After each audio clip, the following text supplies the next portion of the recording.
Entra nel vivo la 74esima festa del mandorlo in fiore con la sfilata per la via sacra, le fiaccole accese e la deposizione nel braciere per l'accensione del tripode, un evento sempre denso di significato, particolarmente suggestivo per la coreografia che crea con momenti di gioia, felicità, canti e balli di chi vi partecipa. Quindi il messaggio di pace nel mondo che parte dalla Valle dei Templi di Agrigento. A portare il saluto ai partecipanti alla festa agrigentina è il sindaco della città Firetto e il prefetto di Agrigento Caputo, quindi in serata il Galà dei Gruppi al Palacongressi che si sono mostrati per la prima volta al pubblico presente. È un momento toccante, emozionante, di incontro fra culture, fra comunità, ai piedi del simbolo della concordia e della pace.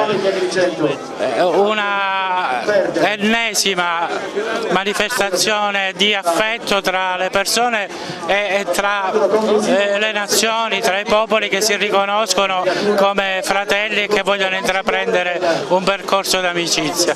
Oggi siamo qui, abbiamo acceso il tripode, comincia il mandorlo in fiore, dei patrimoni UNESCO. Oggi ci sono qui 16 paesi, 17 patrimoni mondiali dell'umanità. E qui davanti il Tempio della Concordia si raccoglie il mondo intero, idealmente, in un messaggio di pace e concordia, in un messaggio che noi vogliamo condividere con chiunque voglia venire qua ad Agrigento.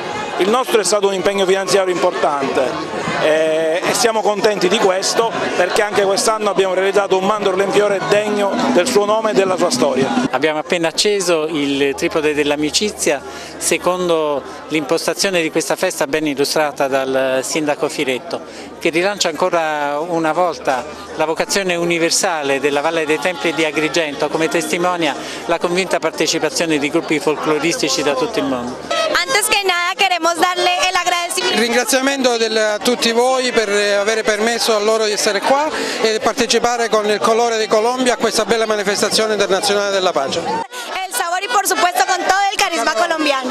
Estamos muy contentos de estar en este festival, compartir el escenario con... Portano il carnevale delle loro regioni che giustamente si conclude oggi e sono vestiti con dei vestiti che hanno molte cose ricamate con delle preziosure e rappresentano tutte le regioni della Bolivia.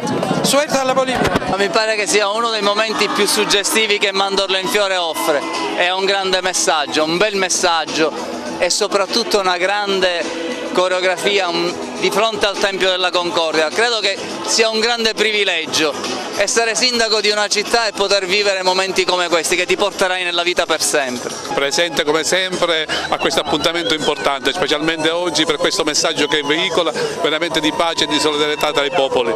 Penso che questa è una serata veramente importante non solo per la Sicilia, non solo per Agrigento ma per l'intera comunità. Oggi c'è tanto bisogno di far veicolare questi messaggi, ecco perché sono qui a dare il mio modesto contributo a questa bellissima manifestazione. Tutti insieme ce la possiamo fare.